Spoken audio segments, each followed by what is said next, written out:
নমস্কার, আমি বেনজির সরকার। উদয়ের পথের মঞ্চে আমরা আজকে এমন একজনকে পেয়েছি, তিনি একাধারে নৃত্যশিল্পী এবং শিক্ষিকা।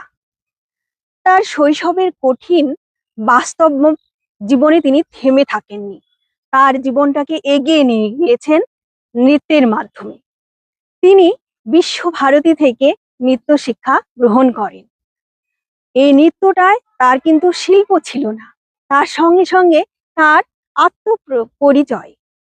তার বিভিন্ন কাজ কর্মের মাধ্যমে প্রান্তিক মেয়েরা তার দ্বারা অনুপ্রাণিত হয়। আমরা শুনে নিব তার আজকের গল্প। তিনি আর কেউ নন, তিনি হলেন অনন্য, এক নাম প্রতীক্ষাশীল। তার একটা ডোমকলে স্পোর্টিং ক্লাবের কাছে নৃত্যের স্কুল রয়েছে।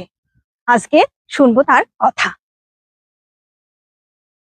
নমস্কার প্রতীক্ষা, তোমার শৈশব সম্বন্ধে, তোমার নাচ এবং শিক্ষা সম্বন্ধে দর্শকদের একটু বলো। আমার শৈশব সম্পর্কে বলতে গেলে শৈশবটা যেরকম সবার থাকে, তো আমার এরকম খুব ভালো একটা শৈশব কেটেছে।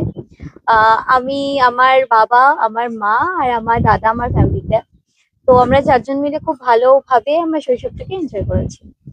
এরপর আস্তে আস্তে আমি বড় হলাম।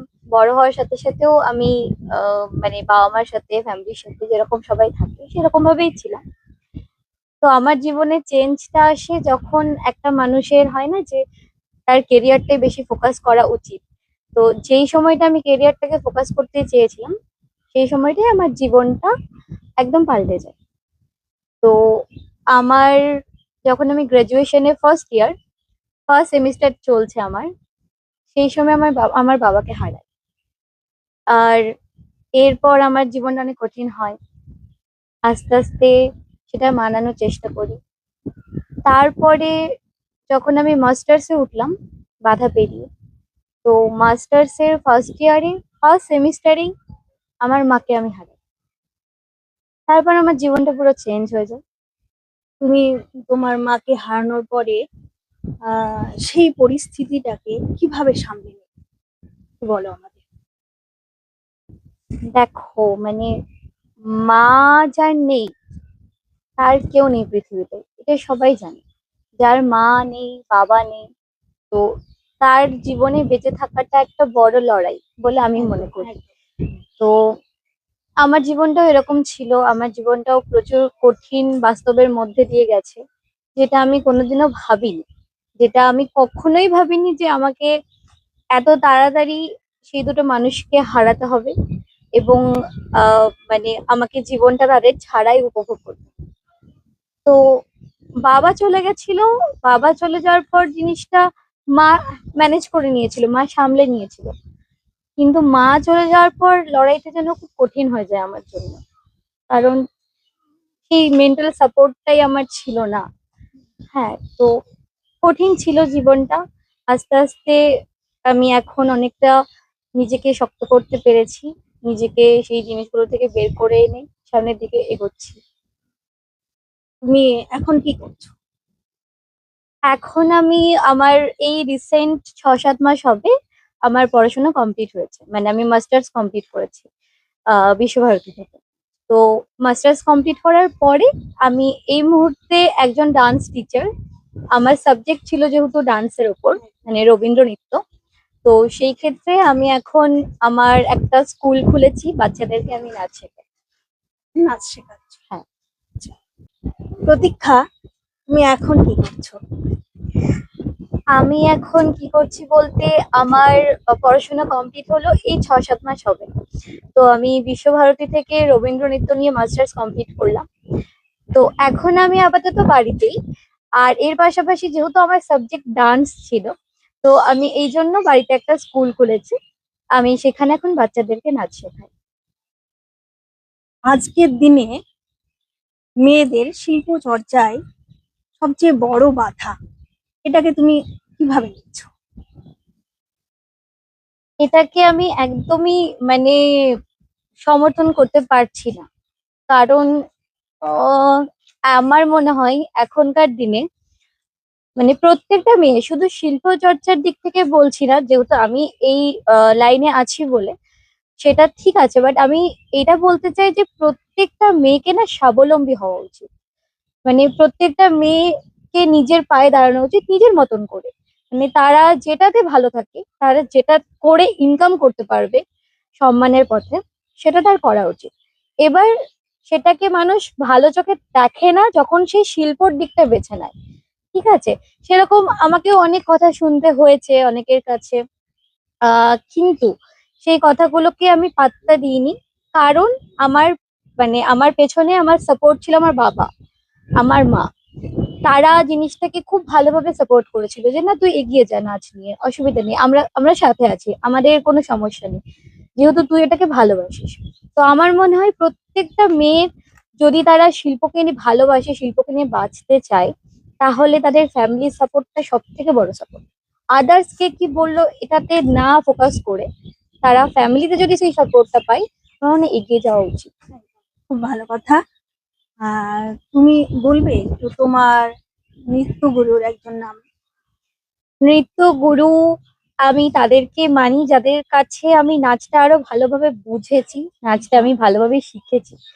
কারণ ছোট থেকে নাচ করতাম, নাচ ভালোবাসতাম, এটা তো একটা আলাদা বিষয়।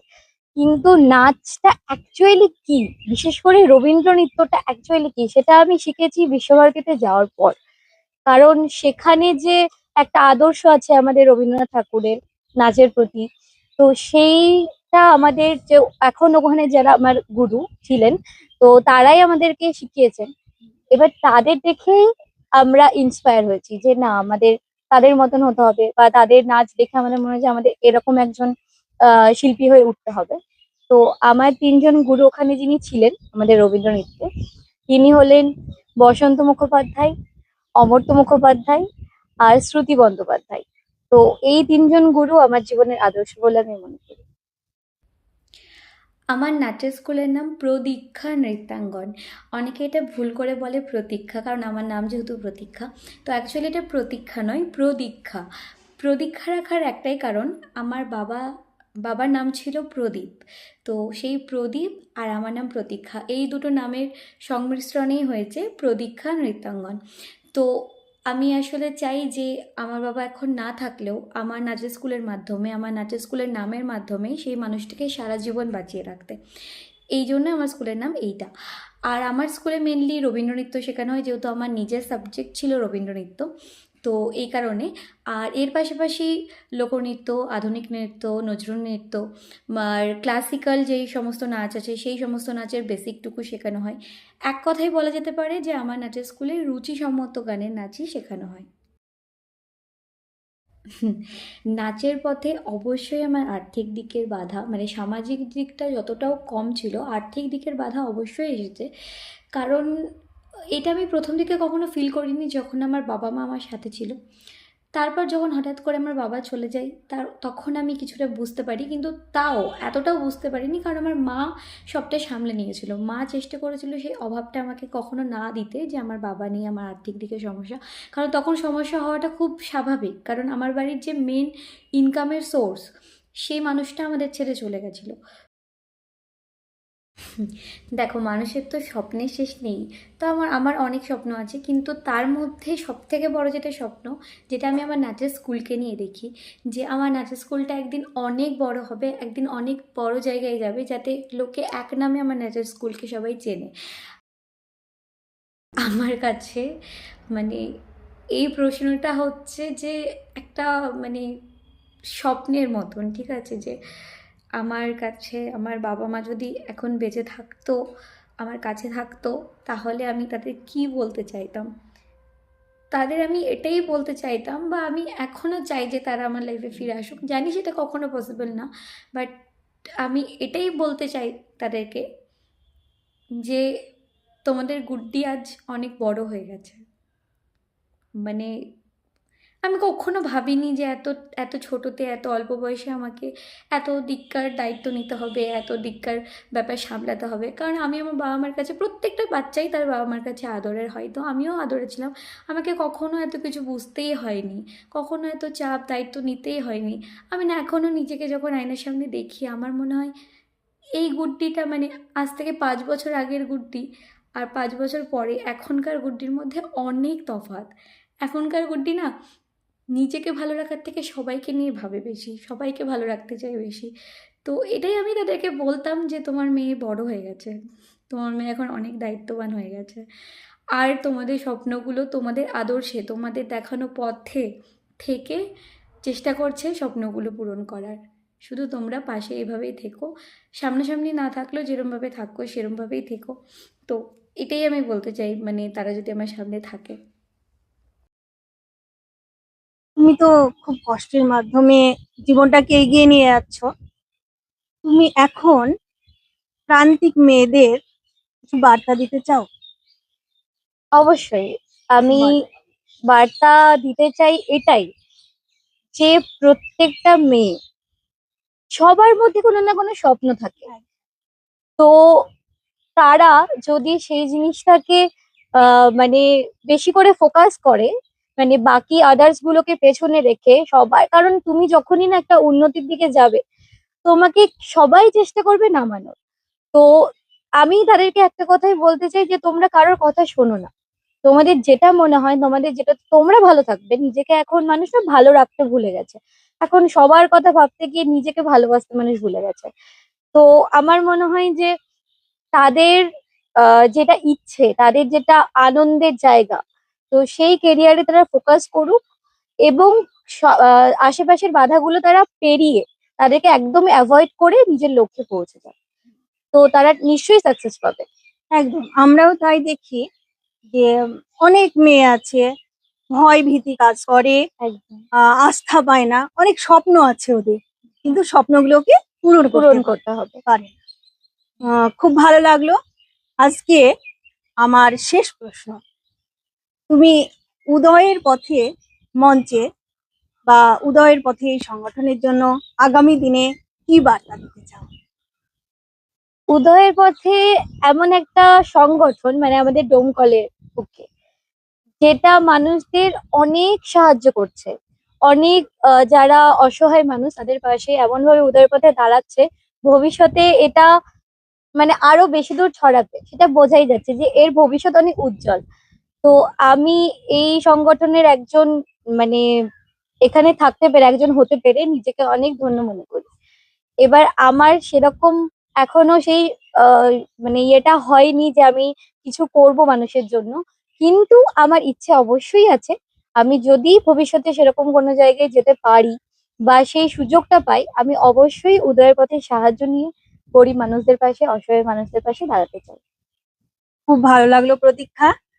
আমি চাইবো তুমি আগামী দিনে আরো এগিয়ে যাও, তোমার নৃত্য, তোমার সমাজ সেবামূলক কাজকর্ম নিয়ে শুভকামনা রইলো তোমার জন্য। ভালো থেকো। অসংখ্য ধন্যবাদ। এতক্ষণ আপনারা শুনলেন প্রতীক্ষাশীলের জীবন সংগ্রামের কথা, কিভাবে তিনি ছোটবেলা থেকে সংগ্রাম করে নাচের মধ্যে দিয়ে জীবনকে এগিয়ে নিয়ে গিয়েছেন। যারা এটা দেখেছেন তারা মতামত জানাবেন এবং শেয়ার করে দেবেন। এর পরবর্তীতে কার সাক্ষাৎকার আপনারা দেখতে চান একটু জানাবেন। ধন্যবাদ সবাইকে, ধন্যবাদ, নমস্কার। আমার জীবনে নাচটা না শুধুমাত্র নাচ মানে ভালো লাগে এই জন্য না, মানে বলে না মানুষের আত্মপ্রকাশের একটা বিষয় বা ভালো লাগার একটা বিষয়, ভালো থাকার একটা বিষয়। তো আমার জীবনে নাচটা হলো সেই জিনিসটা। এমন অনেক কিছু না পাওয়া আছে যেটা আমি নাচের জন্য পেয়েছি, শুধুমাত্র আমাকে নাচ সেটা দিতে পেরেছে। তার মধ্যে একটা মানে অন্যরকম একটা বিষয় এবং ভীষণ ভালো আনন্দের একটা বিষয় হলো যে এই নাচের থ্রুতেই, ঠিক আছে, মানে আমি যখন বিশ্বভারতীতে পড়তাম, তো ওই নাচের থ্রুতেই আমি একটা সিনেমাতে খুব ছোট্ট পার্ট, মানে ভীষণই ছোট্ট পার্ট, হয়তো 2-3 সেকেন্ডের একটা পার্ট আমি মানে ছিলাম। 2-3 সেকেন্ড না, 1 মিনিট হবে ধরো, 1 মিনিটের একটা পার্টে আমি ছিলাম। আমি একটা সিনেমাতে, যেটা মোটামুটি 1 বছর হয়ে গেল রিলিজ হওয়া বহুরূপী, যেটা তোমরা অনেকেই মানে এখন জানো। আর মুভিটা প্রচুর হিট করেছিল, মানে শিবপ্রসাদ মুখার্জির সিনেমা। তো ওই বহুরূপী সিনেমাটাতে একটা গানের মানে সিনেমার মধ্যে একটা গানের একটা ছোট্ট পার্টে আমাকে বলা হয়েছিল, নেওয়া হয়েছিল। তো এই জিনিসটা ভীষণ ইন্টারেস্টিং, মানে আমি কখনো ভাবিনি। আমার মায়ের ভীষণ ইচ্ছা ছিল যে আমাকে কখনো তিনি টিভির পর্দায় দেখবেন, তো সেটা যে হুট করে এরকম হয়ে যাবে আমি সত্যি কখনো ভাবিনি। মানে বিষয়টা হলো যে যখন এই শ্যুটিংটা হলো বা যখন আমি এটা করলাম, আমার কাছে এই অফারটা এলো, তখন আমার মা বেঁচে ছিল। কিন্তু যখন সিনেমাটা রিলিজ করলো সেই টাইমে আমার মা আর ছিলেন না। তো এটা আমার কাছে আনন্দের মধ্যে হয় না, একটা দুঃখের ব্যাপার। তো এটা আমার কাছে সেরকমই একটা পাওয়া যে মানে এত আনন্দ ছিল, কিন্তু যেই মানুষটা হয়তো দেখে আরও বেশি খুশি হতো সেই মানুষটা দেখে যেতে পারলো না। কারণ যখন শ্যুটিংটা হচ্ছিল তখন মা ভীষণ খুশি, হ্যাঁ তুই এরকম সিনেমাতে করছিস, এরকম একটা কাজ করছিস, তো ভীষণ খুশি। সবাইকে বলছিল, একে ওকে তাকে সবাইকে বলছিল গুড্ডি এরকম একটা কাজ করছে। কিন্তু সেই মানুষটাই লাস্ট অবধি ওই বড় পর্দায় টিভির স্ক্রিনে দেখে যেতে পারলো না। এটা একটা বড় দুঃখ আমার। তো এই কাজটা করে আমার খুব ভালো লেগেছিল। এটা একটা অন্যরকম এক্সপিরিয়েন্স, মানে যেটুকুই পার্ট আমার থাকুক, যেটুকুই রোল আমার থাকুক, কিন্তু এই যে বললাম না, মানে এটা তো লোকে যখন বলে যে তোকে তো দেখলাম বহুরূপী সিনেমাটার গানে, তো ভালো লাগে। আর ভবিষ্যতে এরকম কোনো কাজের অফার পেলে আমি অবশ্যই করব, কারণ আমার এইসব জিনিসগুলো খুব ভালো লাগে, অ্যাক্টিং বলো, ডান্স বলো। তো এই শিল্প জগৎটাকে নিয়ে আমি বাঁচতে চাই।